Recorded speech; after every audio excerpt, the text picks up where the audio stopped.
Welcome to The Mortal Guitar Lover of Life, Music, and Legacy, and indeed prostate cancer. I first presented this at the 2013 Fretboard Journal Fretboard Summit. About where I'm taking you on this journey. I'll start with my origin story, talk a little bit about the project on which I was working until I decided to make not a U-turn, but maybe a 90-degree bend in my life. The health issues that led me to make that decision. My decision to embrace beauty for as long as I could. A little bit about guitars, because guitars. Talk about a bicycle ride, and then what's up next on my mission to leave the world a little more beautiful than it was when I entered it. My journey right about there. Yes, on the southern border of the United States in the state of Arizona, adjacent to the U.S.-Mexico border.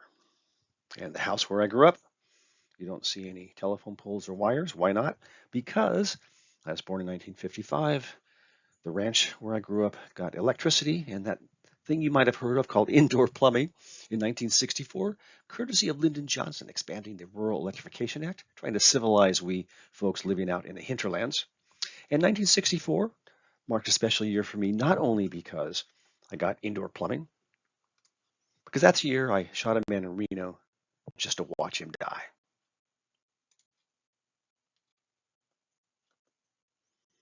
This project's my primary project until about 2 years ago when I recharted my future path, about which I'll speak shortly, was my child refugee project. 2019, to work on this project, I left the United States about 20 times. A quarter of those journeys took me to refugee camps in Europe, primarily in Lesbos, Greece. The other journeys took me just south of the U.S.-Mexico border. I was then and continue to work on this book, which I hope will explain to the world, elucidate to some extent, the challenges and privileges of the refugee community. I've left here my original publication date, estimated publication date of 2022. Should my health remain sufficiently good, I will complete this book, but not until 2024, or probably the publication date will be early 2025. I'm not alone on this journey. My wife, a child psychiatrist, Dorothy Stubbe, is working on this with me. Here I am in Lesbos, Greece, one of my first lessons. The migrants here had moved up from largely Afghanistan or Syria, but also as far south as Central Africa. The Afghani refugees explained to me with tears in their eyes what a privilege it was to sit and play music, because in their communities, had they been caught doing something so frivolous as playing music, they would have had their hands severed or had been killed. And here's a group of young men. The center one there is holding the guitar I travel with, which I think is just completely appropriate. This is a guitar that a young man bought in late 1943 in the United States, took it to the European battlefront in World War II. It spent its early life in foxholes. It looks, feels, and smells like it. Battle guard and all the more beautiful for it.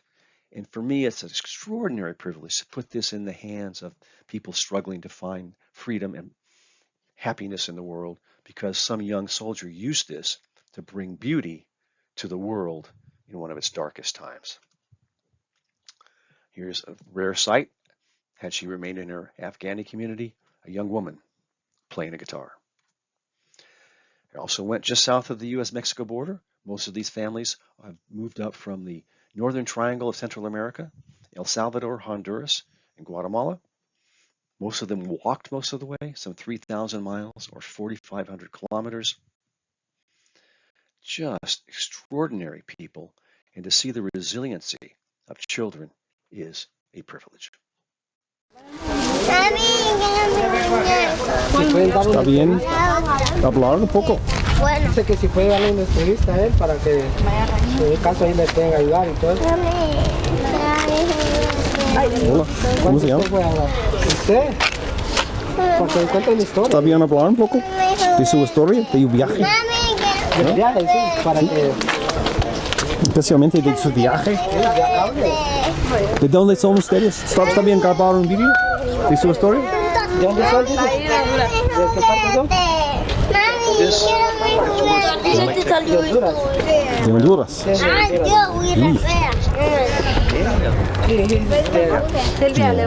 with the hope that those stories will reach the hands of somebody who can help them find a better life in the United States.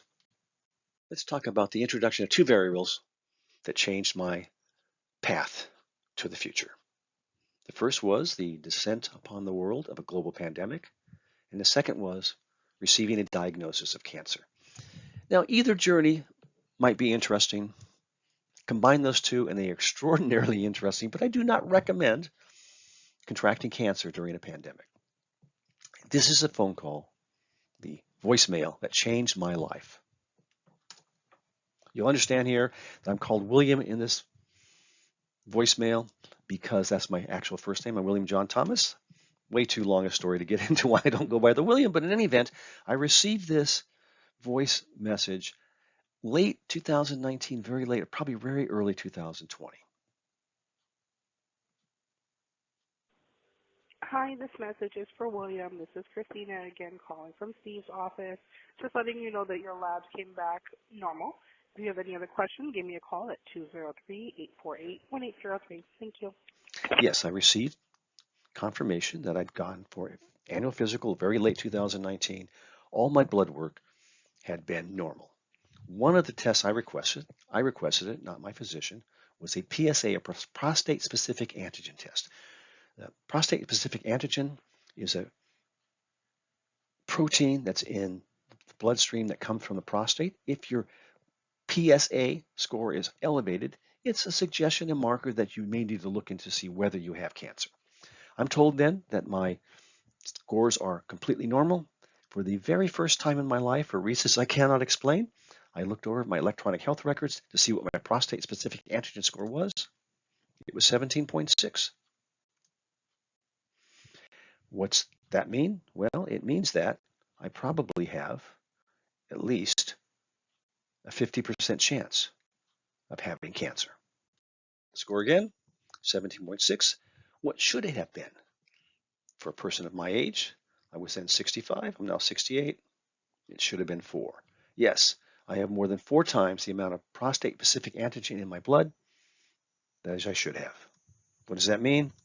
Yeah, a 2/3 chance that I have cancer. Prostate, it's that little walnut-sized object just below your bladder. What does it do? It largely produces seminal fluid. Now, my prostate-specific antigen history, again, in December 2019, I requested the PSA test. My primary care provider balked, suggesting I didn't need it, but I insisted because I had recalled that sometime earlier, turned out to be February 2016, I'd had an elevated PSA score of about 7. Again, for a man of my age, it should have been about 4, so slightly concerning, but not terrible. I received a reference to a urologist who conducted an MRI exam of my prostate, concluded it was normal, that we should watch it. I forgot about it. The urologist forgot about it. My primary care physician forgot about it. So, thinking it had been a couple of years, again, it had been since 2016, in 2019, I requested that test. And again, I received this report. Hi, this message is for William. This is Christina again calling from Steve's office. Just letting you know that your labs came back normal. If you have any other questions, give me a call at 203-848-1803. Thank you. It was the very first time that I consulted my own online healthcare records, especially if you live in the United States, where we have this fractured healthcare system, where for-profit entities provide your healthcare, other for-profit entities pay for your healthcare, insurance companies, and the less healthcare they provide you, the more money they make. You need to register with your provider and look at your online records. And again, doing this enabled me to save my own life. Again, I received the PSA blood test results in January 2020. I asked for a referral to a urologist who conducted a more sophisticated PSA test that confirmed that indeed my PSA was elevated and I likely had cancer. The next stop in my journey with cancer would be a biopsy to confirm whether I had cancer or hopefully reveal that I didn't have cancer. That would take a month or so to organize. In that time period, the pandemic descended upon the U.S., the globe, and in my community, my state, Connecticut. This is notice of March 8, 2020 from the governor of my state that we had confirmed our very first COVID patient. A couple of days later, on the 16th, the hospital that would provide my treatment, including my biopsy, stopped allowing visitors. The next day, the hospital announced that it would not conduct anything other than emergency services, so I would not be able to get my biopsy and I would not be able to get any cancer treatment. It wasn't my only healthcare provider who decided to provide only essential services during COVID. That decision had gone nationwide and indeed worldwide within a couple of days. My own treatment center, my hospital, decided that this prohibition against non-emergent treatment would apply also to cancer treatment, and indeed the leaders asked most members of the cancer treatment community to stay home. At the same time, I found myself having difficulty breathing, went down and got in line to get a COVID test. This was before these were widely available. It was an extraordinary procedure. I had to wait in line for about an hour, had to stay in my car in order to avoid infecting anybody else. And indeed, I contracted COVID. My case was so bad that I found myself having a difficult time breathing, on the verge really of dying.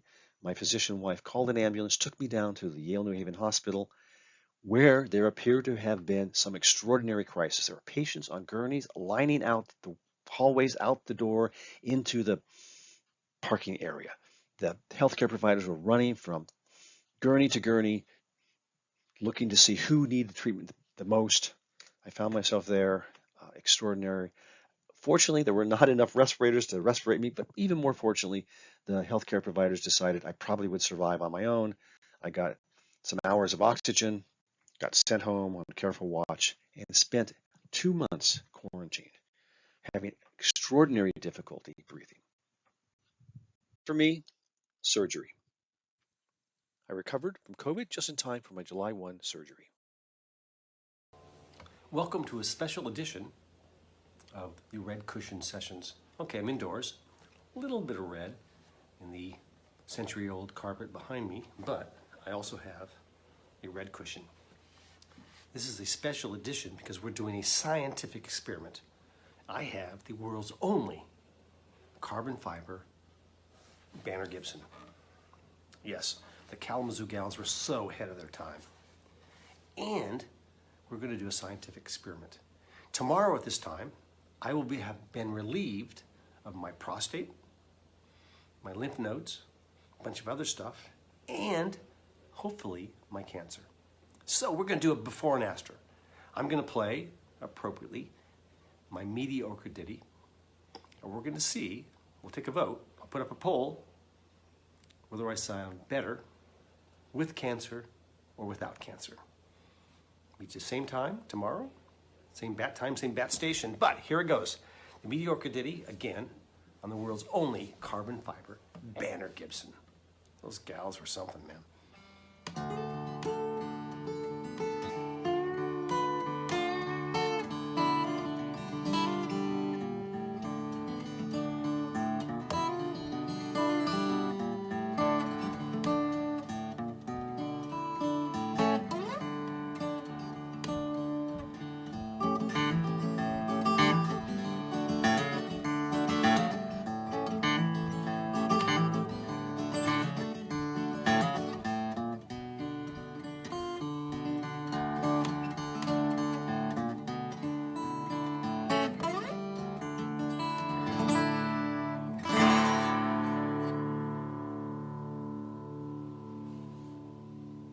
So again, tomorrow, same bat time, same bat station, except I will be in a hospital bed at the Yale Hospital in New Haven, Connecticut, without cancer. And we'll see. Sorry for the interruption. Do I sound better with or without cancer? I'll put up a poll, we'll decide. Signing off from the Red Cushion Sessions, special edition. Red Cushion Sessions, it's a white bed session. This is the scientific experiment, if you recall from yesterday, whether I sound better or worse, sans prostate. Same snippet of the same little mediocre ditty.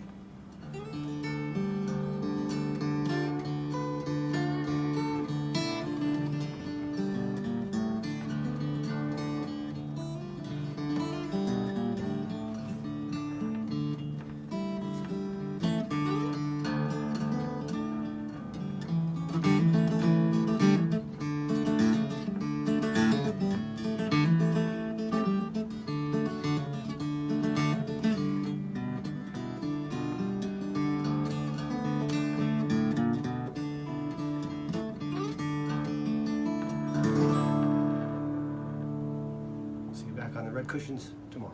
Thank you. Good morning, world.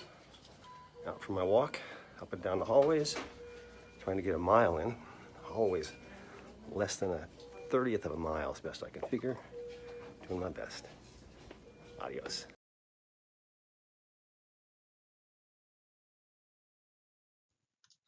There's my walk in the hospital hallway, and this is my Strava entry. Yes, Strava is an application for exercise geeks who can track all of their data, how far they've run, walked, swum, heart rate, all kinds of cool stuff.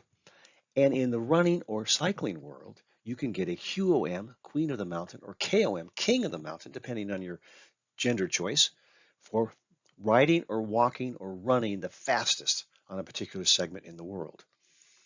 I had a friend set up a Strava segment in the hallway, and I now own the King of the Mountain, KOM. Yes, it applies even though it's completely flat, of that segment. I challenge all of you to defeat my record of 8 minutes, 1 second for 0.36 miles, but you have to do it dragging along your IV bag, and in the other hand, a bag of urine coming from your catheter. That fanaticism. I think as an existential proposition, it was one way I felt alive. Here's my walk a couple of days after my event in the hallway, 2.5 miles. Next I walk 5 miles. Next I walk 7 miles. Next I walk 10 miles. In that month following my surgery, that month of July, I had the surgery on July 1, I walked 133.9 miles. Why was I walking? Because my physician refused to allow me on my bicycle. He told me, usually I make people stay off their bicycles for 2 months. I'm hoping that you'll stay off the bike for at least 1 month, and indeed I did. August 1, jumped back on my bicycle. First week of August, I rode 108 miles. Second week of August, I rode 140 miles. Third week of August, 175 miles. Fourth week of August, 180 miles. I also got to be poster boy for our local cancer fundraising bicycle ride. For 11 years, the Closer to Free ride has been a symbol of hope, determination, and overcoming adversity. Whether that's in the saddle or in the hospital, we ride to remember those we've lost. We ride to celebrate and support those with cancer and those who have survived. And we ride towards a future where our world is free of cancer. We are proud to have so many survivors riding and volunteering with us each year. Our community is filled with people like John Thomas, who was diagnosed with prostate cancer in early 2020. He then got COVID, severe enough that his physician wife phoned for an ambulance to take him to Yale's emergency room. In July, he had surgery at Smilow to remove his prostate and several lymph nodes. And in September, he rode 100 miles Closer to Free to honor the institution and healthcare professionals that he credits with saving his life. Since then, he's cycled nearly 5,000 miles and will be riding with us again on Ride Day 2021. The pandemic continued, despite wearing my mask wherever I was and getting vaccinated whenever I could. Yes, I got COVID 2.0, again hospitalized through ambulance ride, courtesy of my wife phoning for an ambulance, extraordinary difficulty breathing. Remained quite sick through January 2021. I had good news on the cancer front. As of September 2020, I had no PSA. Yes, that 0.008, much lower than my 17.6. 0.008 means immeasurable, no measurable PSA. I got that same score, undetectable, in December of 2020. 6 months later, my PSA had quadrupled. said a representative of my cancer surgeon's office. That quadruple PSA was still within the normal range. I was just fine. I should wait another 6 months or a year even for another PSA test. Again, you've got to advocate for yourself in this fractured U.S. healthcare system. I offered to send PDFs of recent studies and did send those PDFs demanding further action on my behalf. I also asked for a DNA test of my cancerous bits, trade name Decipher test. I got pushback from that, but I demanded it. My insurer initially refused to pay for it. When I threatened litigation, my insurer backed off. But I demanded that I have a test to see whether or how aggressive my cancerous bits were so we could use that variable to decide on further treatment or the necessity of further treatment. Again, I did this. My physicians did not do this. I'm at Yale Cancer Center. I asked for the DNA test. I send them PDFs of recent studies to say we need to link the current studies with the knowledge of the aggressiveness of my cancer to decide whether I need treatment now. I had been told to wait a year. That's sent to my cancer treatment providers at Yale. It was April 2021. Again, I had surgery July 2020. My PSA increased in July 2021. I was told to wait a year for another test because my PSA was only 0.03. Well, indeed. That 0.03 is a marker for mortality in prostate cancer survivors. DNA test, it runs on a scale of 0 to 0.9. My score, 0.9.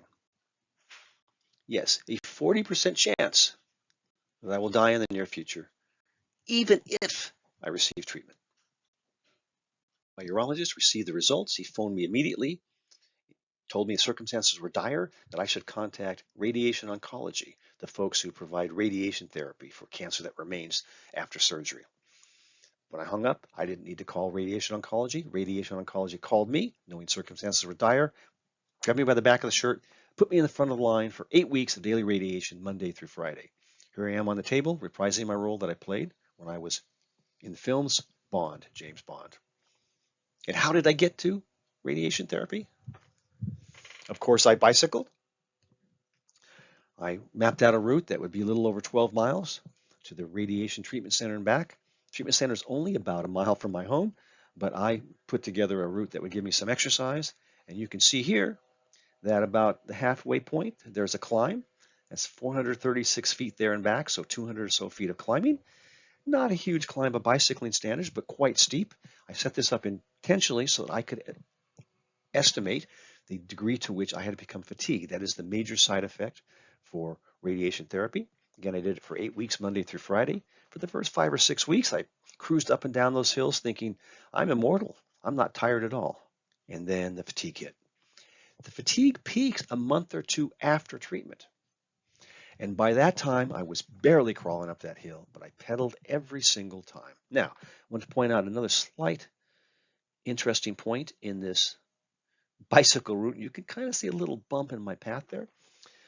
The interesting thing about being a man without a prostate who's going in to get radiated is that the last thing you want is to have your bladder, which is next to your prostate region, radiated. Not a good thing. So you need to show up with a completely full bladder that is on the verge of wetting yourself when you jump on that table. So I would drink a liter of water as I bicycled in, hop up on that table. If I hadn't drunk enough water, the technicians could see with a CT scanner that was running at the same time that my bladder wasn't full, kick me off the table, hand me a bottle of water, put me at the back of the line. So I drank my water, hopped on the table. I know this is too much information, but it's too late now. Would urinate immediately as quickly as possible after jumping off that table, hop on my bike, ride back home.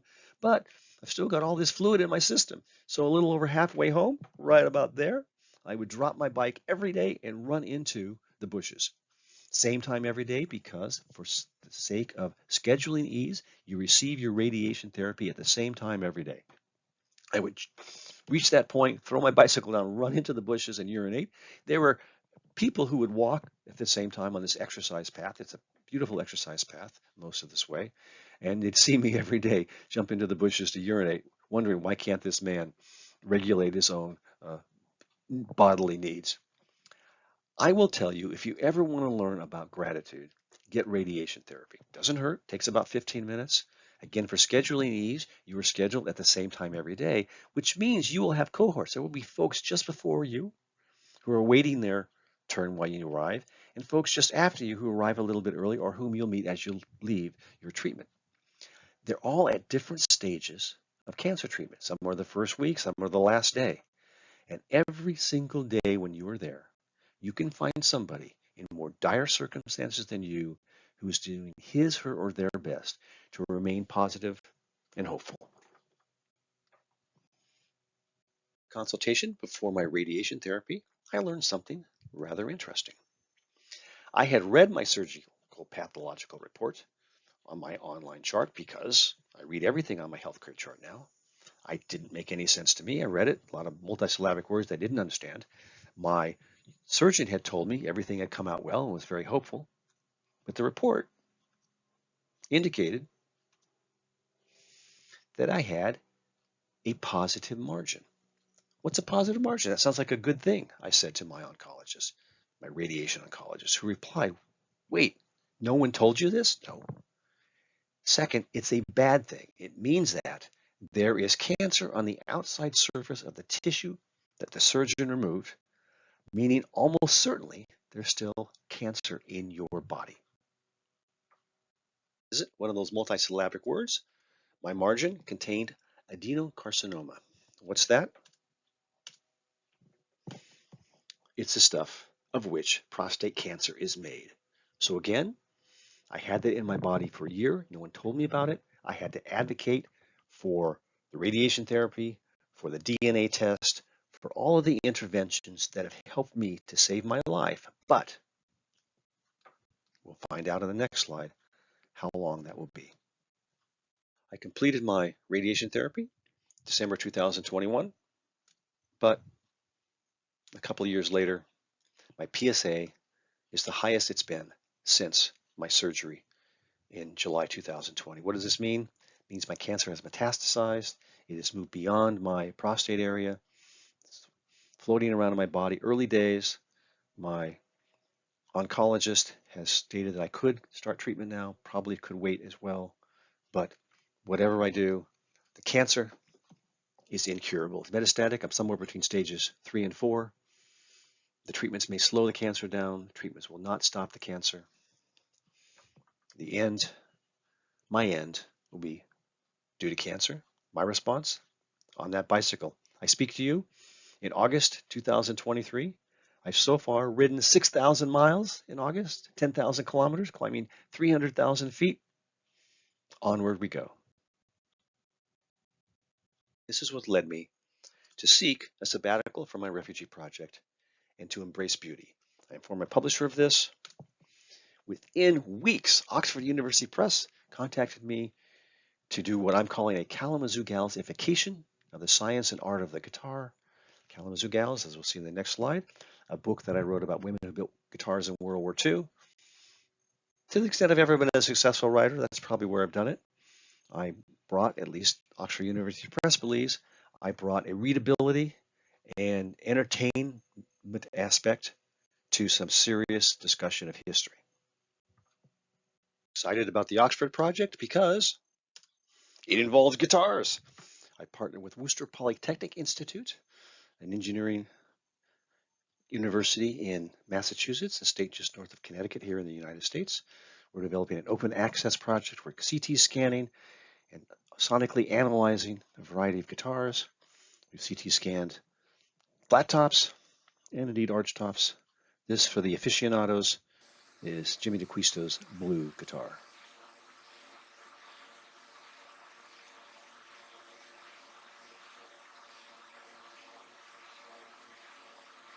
Of course, I remain on my bicycle.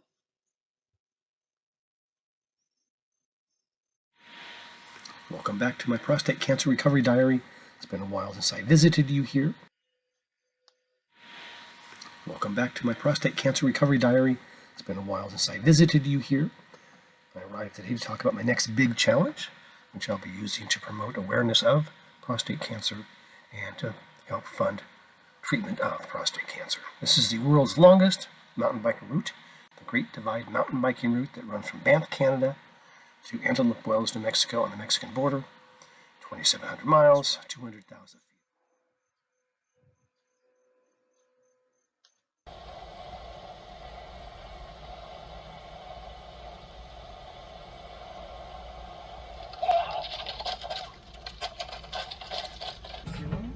Got hit by a deer on my bicycle. With incredible professionals here helping me out. Looks like I might have a shoulder fracture. At the very least, a substantially bruised ego. Yes, I nearly died from that collision, but the deer survived, and a motorist witnessed the accident, phoned for an ambulance to get to me in time, as you saw. While I could still breathe, I asked the ambulance folks to take the oxygen mask off me, so of course I could record a little tidbit just for you. From that deer crash I did, I made it out to the Rockies, decided to ride 1,000 rather than 2,700 miles. I started Banff, Canada, made it to Grand Teton National Park in Wyoming. Most beautiful, most challenging cycling I've ever done in my life. Up and down the Rockies on dirt paths, carrying your camping gear. Extraordinary. But again, I think about my legacy, the projects I wanted to complete, the beauty I wanted to help reveal to the world, and about spending time with my loved ones, because I'm unsure of how many more chances I'll get to do that. And frankly, after 1,000 miles in 3 weeks, I was getting just a little bit bored.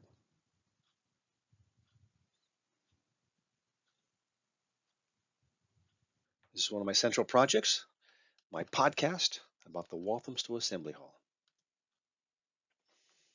This is a note written on a program that a few years ago, an elderly woman, walked into the offices of the Assembly Hall, a concert hall, handed in a program with this written on it. No one bothered to take her name, get contact information, but she commented that the concert hall conducted concerts, held concerts, even during World War II, while bombs would be falling all around.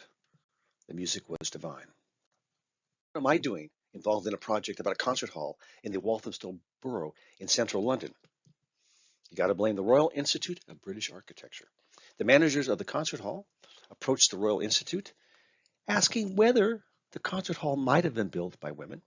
A representative of the Institute remarked, "Oh, it's like that book Kalamazoo Gals." Yeah, who would have guessed? The manager of the concert hall contacted me. They also began researching me, finding that I had other lives, and they hatched a plan. They had me give a talk at the concert hall on International Women's Day, a podcast of which UNESCO, the United Nations Educational, Scientific, and Cultural Organization, hosted as a podcast on International Women's Engineering Day. The Walthamstow Assembly Hall was designed in 1932 by the famous architect Philip Hepworth, who had designed a lot of other prominent buildings around London. Only the very shell of the building had been completed in 1939 when World War II reached the British shores. It was completed in 1943. There's a precedent for women becoming involved in major construction projects in London during World War II. The prime example, the Waterloo Bridge, these days often known as the Ladies' Bridge. Contract for construction in 1937, because the children of the construction manager witnessed and took photographs of the workforce, we have proof that women were the primary builders of the Waterloo Bridge. Sought to find witnesses to the construction of the Walthamstow Assembly Hall. Hello, September 27, 2018. I'm walking the city streets of the borough of Walthamstow in the city of London. This morning I will be visiting my 4th nursing home in the area. It seems a slice of demography in the UK that hasn't moved that much. Yesterday I found 5 residents in 3 separate nursing homes who had lived in Walthamstow during World War II. These have been fascinating, moving conversations, and most particularly, I found a witness to the construction of the Walthamstow Assembly Hall. Young woman Eileen was age 13 when the war broke out in the UK, 1938. witnessed travesty, ugliness, beauty, and victory, and also the construction of the Walthamstow Assembly Hall. Yes, indeed, she remembered men and, as she emphasized, women working in that construction crew. I'll visit her again this afternoon, but this morning I look for other witnesses to history that is so recent we can actually see the ghosts. Hello?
I found that one witness, Eileen in her 90s.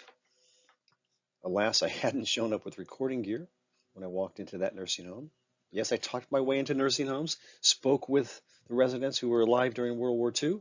Sometime later, some of the families contacted me and said, "How the heck did you get in the building?" So we talked my way in. In any event, went back the next day to record Eileen, and she not only did not recall anything about World War II, she couldn't recall meeting me. It was as though the mist of time had parted momentarily, and I got a view into the construction of the Walthamstow Assembly Hall and women building that building, and then the mist sealed up forever.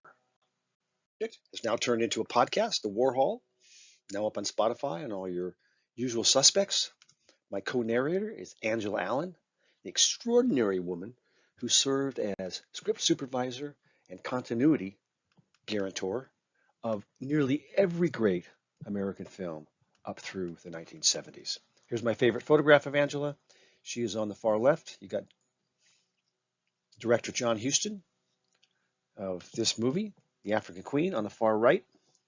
Next to Angela is the woman who did makeup. Next to her, of course, sitting on the ground there, is Katharine Hepburn, sitting next to Humphrey Bogart and Lauren Bacall, Humphrey's wife, sitting next to Humphrey.